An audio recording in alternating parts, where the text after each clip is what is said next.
महेश शिंदे महोदय, माझ्या मतदारसंघामध्ये कोयना पुनर्वसित साधारणतः शिल्टी, खिरखंडी आणि सिद्धार्थनगर अशी गावं आहेत. अध्यक्ष महोदय, या पुनर्वसित गावांना ज्या जमिनी वाटल्या गेल्या त्या जमिनी ह्या डोंगराच्या अशा कड्यावरती वाटल्या गेलेल्या आहेत. ज्या ठिकाणी सामान्य माणसाला जाता येत नाही त्या ठिकाणी ह्या जमिनी दिल्या गेलेल्या आहेत.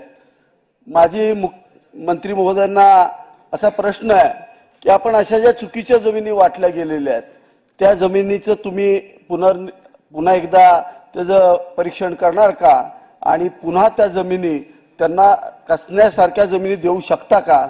आणि दुसरी गोष्ट, बऱ्याच गावामध्ये आपण ज्या जमिनी वाटप केल्यात त्या जमिनी ह्या वर्ग 2 इनाम वर्ग 2 आणि इनाम वर्ग 3 च्या जमिनी आहेत. काही जमिनीवरती देवस्थान दिलेलं आहे. आज त्या पुनर्वसित गावच्या लोकांना त्या जमिनीला जर शेतीला कर्ज घ्यायचं असेल तर ते कर्ज घेता येत नाही. सरकारची शेतकऱ्यांची जी काही योजना असेल त्या योजनेचा फायदा घेता येत नाही. तर आपण असा कुठला नियम करणार का की ज्या जमिनी राज्य सरकारने पुनर्वसित लोकांना दिलेल्या आहेत, त्याचं वाटप केलेलं आहे, त्याचा एक GR काढून या जमिनींना भोगवटा वर्ग 1 करणार का?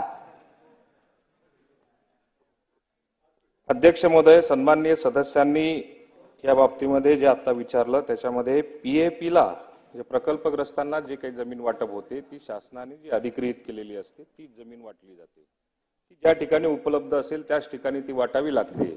आणि त्या दृष्टिकोनातून तुम्ही जी काही बाब आता लक्षात आणून दिली याची चौकशी करू, आपल्याशी त्याच्या बाबतीत चर्चा करू.